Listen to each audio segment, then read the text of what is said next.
Good evening, ladies and gentlemen. Today we're going to talk about psychological and social interventions you can do to improve your symptoms of schizophrenia.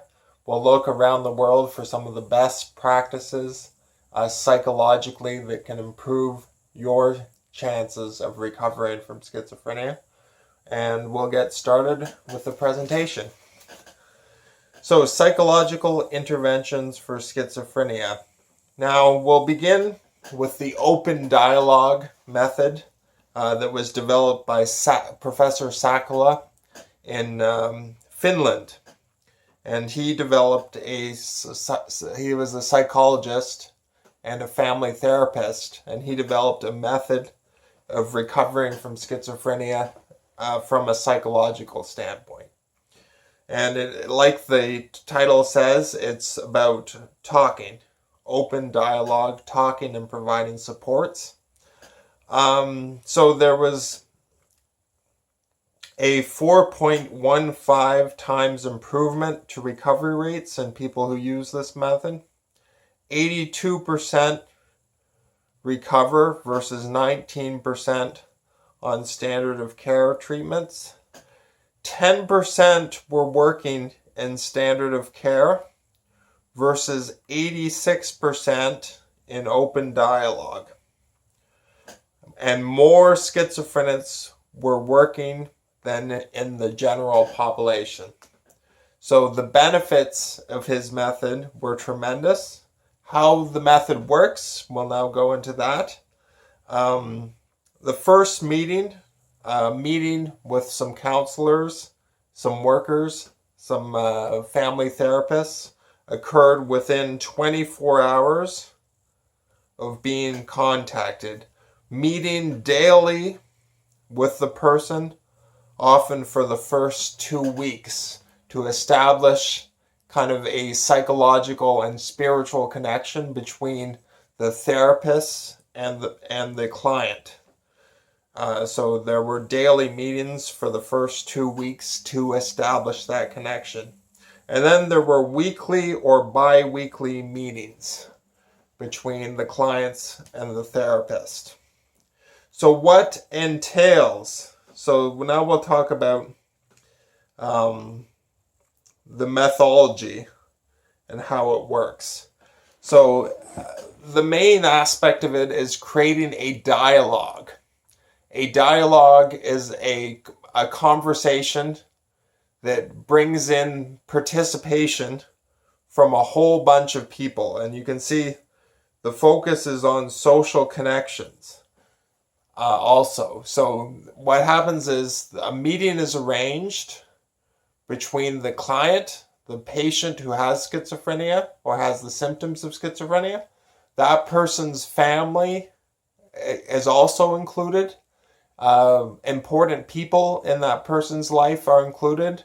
Co-workers, more distant relatives, neighbors are all invited to the first meeting and also to subsequent meetings, but usually it's the first couple meetings where more people show up, and a dialogue is created. So people talk from their personal perspective, not from a macro viewpoint, but each person gets a chance to talk about how they feel about the situation, what they think about the situation. And each of their viewpoints is listened to equally. There is no expert-client dichotomy. Everyone is treated as equals and have an equally valuable voice. And everyone provides their perspective. They're listened to. The facilitators sometimes reiterate what the person said, but they do not change what the person said. The facilitators also ask questions to further expound on the situation and on what the person is saying. And each person is given a chance to speak. The psychotic person, so the person with schizophrenia, they're not judged for behaving abnormally. They are accepted. Sakala talks about meaning making and psychotic meaning making, and that psychotic experiences can be a way of making sense of your situation and can be a logical thing to do to create hallucinations or paranoia. It can actually be the most logical thing for your brain to do in your situation. So psychotic experiences are accepted. Often once they're accepted and with curiosity and with an urge to understand what's going on, once psychotic experiences are accepted, often they go down. So often they fade away a little bit. If you accept a person's experiences, they no longer feel the need to dwell on those experiences, and sometimes they fade away. So support is provided. The first meetings include therapists. Vocational support is provided. Job training, help looking for work, and family and individual therapy is also provided. So it's about creating a dialogue, examining everyone's viewpoint, including all of the social connections, and accepting and being equal, and trying to collectively find a way out of the situation and to improve the situation as a community, with particular emphasis. I know it says equality, but particular emphasis is often directed towards the person who is the most unwell and trying to support that person more than the people around him or her who are less unwell. And this goes on to something the Japanese sometimes say that schizophrenia is integration disorder. So you're not integrated into the community, and this open dialogue approach tries to find a way for you to fit in and your talents and your goals to be appreciated by the community. And this open dialogue approach is a way that you can share what you want to provide and do with your life. And sometimes schizophrenics develop schizophrenia when there's a break in their story. Their story does no longer make sense. So they go a little bit insane because their logical story from A to B to C to D has a huge gap, a chasm, and they went maybe from C to F or from F to A, and it no longer makes any sense. Their life is chaotic. And this provides an opportunity for them to share their story and try and regroup and move forward in that logical step-by-step way. So treatment usually lasts 2 to 3 years, with 50% finished treatment at the 2-year mark. And antipsychotics are not generally prescribed. So almost everyone on the standard of care treatment model goes on antipsychotics. In this case, in open dialogue, 70% of patients were never put on antipsychotics, and 83% were not taking antipsychotics at the follow-up period, which was at the 3-year point.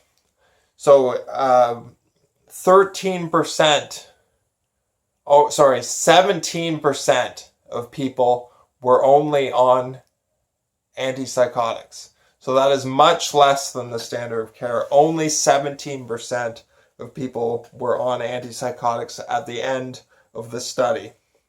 Instead of using antipsychotics during psychosis, anti-anxiety pills were usually prescribed. Sometimes sleeping pills were prescribed. This is usually in the crisis period of a psychotic episode during the first meeting and the first 2 weeks of meeting, sometimes the first 3 weeks. Anti-anxiety pills are sometimes used to calm the patient down and help restore supports and build up the psychological resilience of the person by creating a community of support around them. Professor Sakala thinks that a reduced use of medication increases reliance on psychological resources. And this is part of the treatment, as they try and avoid hospitalization. And hospitalization is usually an artificial environment that is very calm, very relaxed. But in open dialogue, they try and treat you and go to you in your home and in your community and try and sort out your life in the reality that you live in on a day-to-day basis. And developing good social connections was a large factor in recovery success. So having a good social environment, having supportive relationships was a big factor in the success in the participants who recovered from schizophrenia using the open dialogue approach. And again, I would note 17% of people in open dialogue were stuck on antipsychotics, but the remainder, 83%, were recovered. And like I noted at the beginning, 86% of patients were working. And this is more than the general population. So the success of this approach from an economic, from a societal, and from an individual perspective is indisputable. The only people who lose out in this model have been the pharmaceutical companies who cannot sell their antipsychotics to this area of Finland as much as they used to. And if you live in a society that has the heads of medical schools and the heads of mental health organizations bought and paid for by the pharmaceutical industry, this method will not be applied. But there are a whole group of people and a whole group of community leaders who are not bought and paid for by the pharmaceutical industry. And I think it is incumbent on them to try and work towards implementing this strategy in the communities that they call home. But regardless, if it gets applied or not, it is effective. And you can consider some of the psychological changes that result from this approach. You can consider trying to apply them in your life and your journey with schizophrenia. All right, now we're going to go on to the next point here, which is having an internal locus of control. A lot of schizophrenics believe they are a pawn in some kind of cosmic scheme. I remember watching a YouTube video that described schizophrenics as spiritual mediums, and they were kind of at the mercies of this spiritual world that we live in. And they were being directed by spirits and being affected by the spiritual energies of other people to a higher degree. And you could see this in the paranoia. Negative energies around them would make schizophrenics paranoid. Voices and thought broadcasting, kind of listening into the mental space of other people. Grandiose thoughts, if a lot of spirits wanted a particular goal achieved, or a lot of spiritual energy around the person in that community wanted a particular goal achieved, sometimes a schizophrenic would take that goal as their life's goal and try and achieve it for the spiritual entities that were around them, many of which are just conscious beings.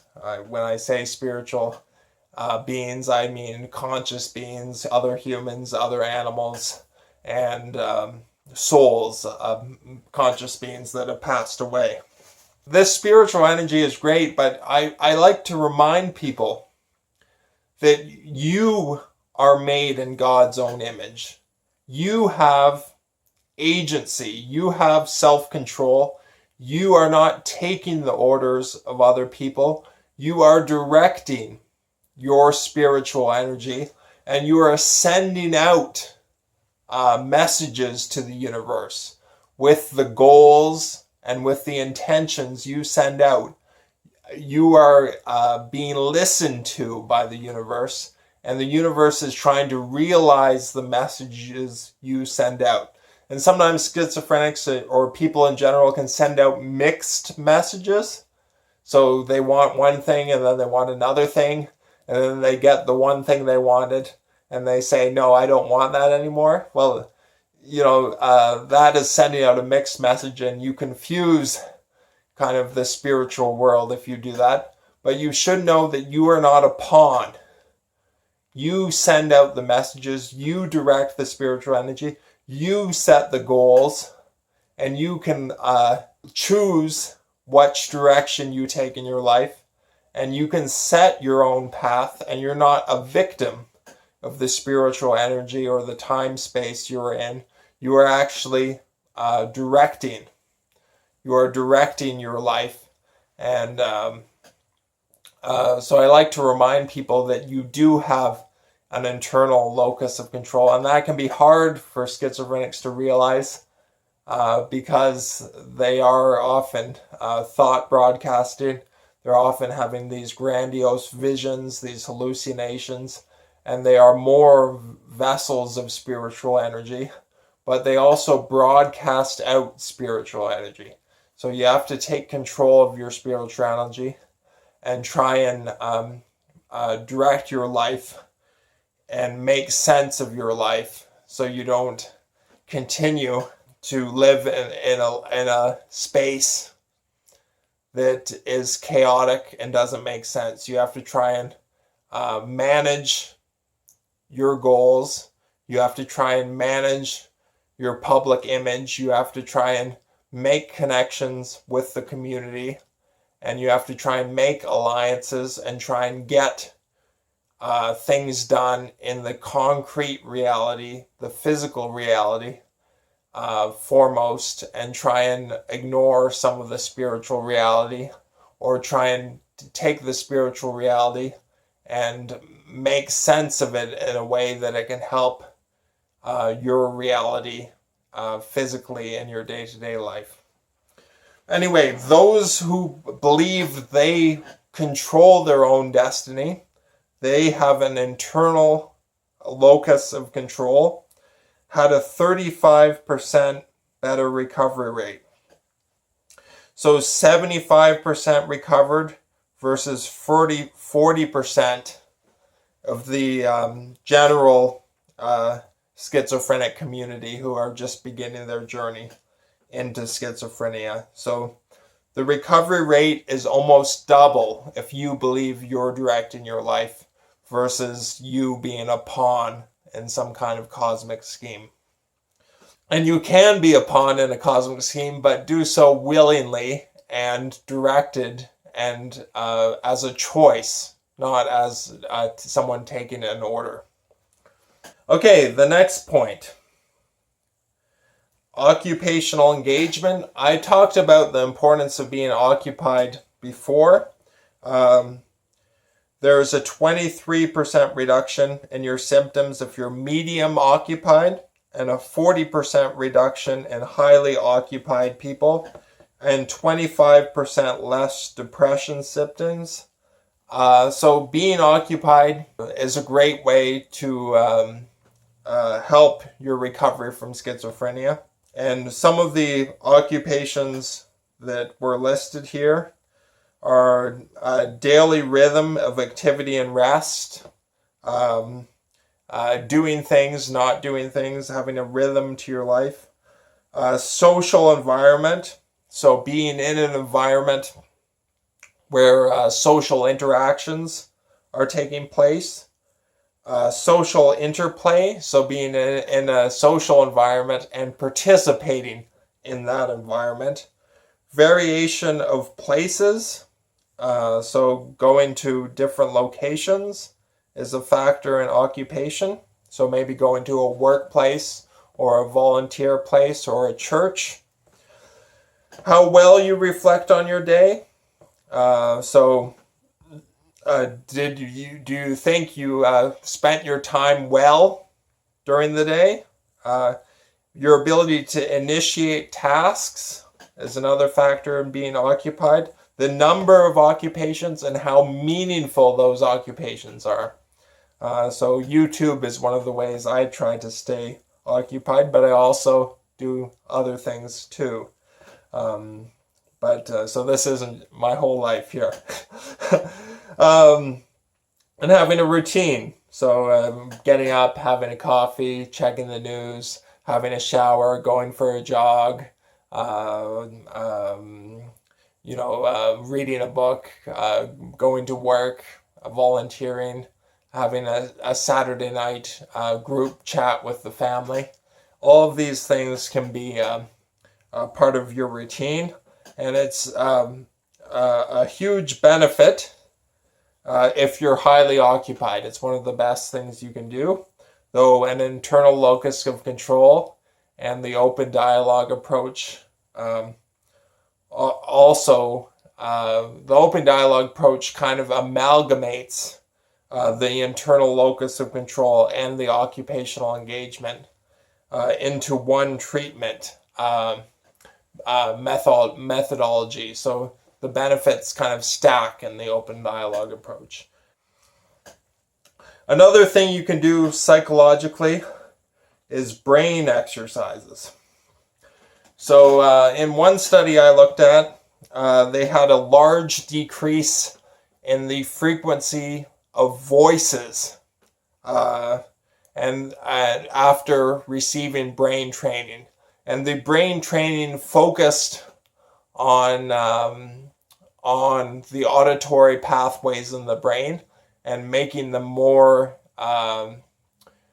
sensitive to inputs and more clear in distinguishing certain inputs from other inputs. And this brain training of the auditory pathway led to a 27% reduction in the positive symptoms of schizophrenia, a 37% reduction if you don't include the placebo effect. And that reduction was focused a lot on voices.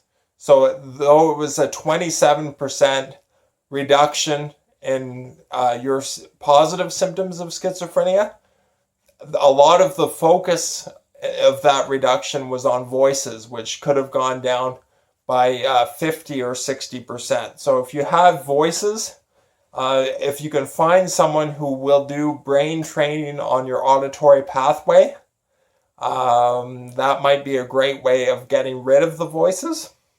Though I will note the benefits are likely not retained. So you have to keep exercising the auditory pathway to retain the reduction in voices. And this study will be linked in the references if you want to check it out. Another study on brain training focused on cognitive deficits.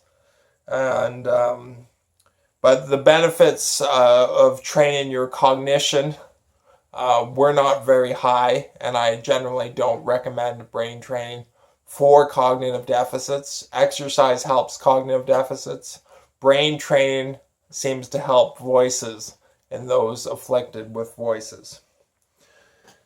All right, we'll go on to the next point here, that overprotective parenting is likely bad, especially in children who grow up to be schizophrenics.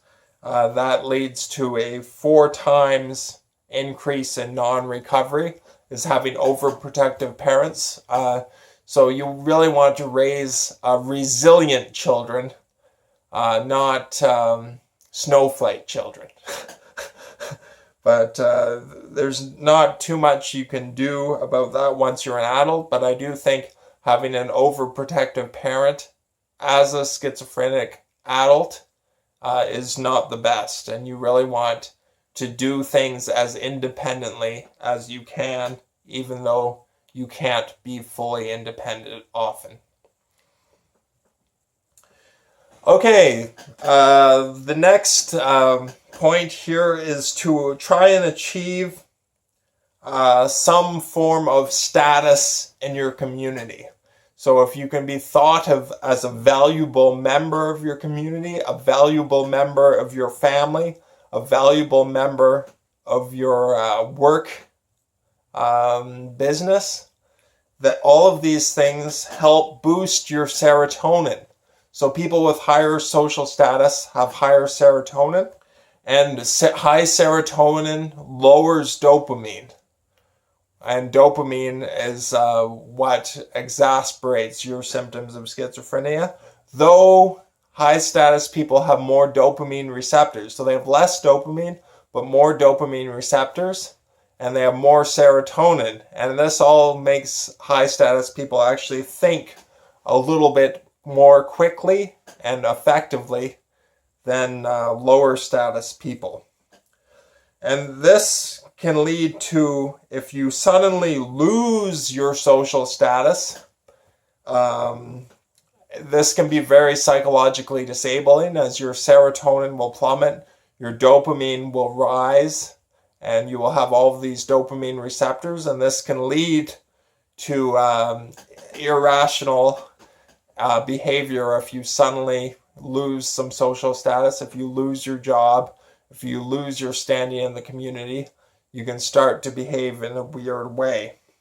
So try and achieve some social status and try and do that in an authentic way. Next point, stress. So if you keep your stress in check, you often have better chances of recovering from schizophrenia. If you live in a community that looks like you, you'll be more a part of that community. You'll be less a victim of kind of microaggressions and that kind of thing. So try and be a part of the community. Try and have a community that integrates you into it. And try and be likable. And owning a pet does help with stress. So if you want, you could get a cat or a dog or a fish or a lizard. Maybe I don't like lizards, but you could get a lizard. And I think a cat might be one of your better options, or a dog. But dogs are a lot of work. But these things help with stress. But these are just some of the ways that you can try to work on managing stress. Okay, so we've gone through a bunch of psychological methods to help your schizophrenia symptoms.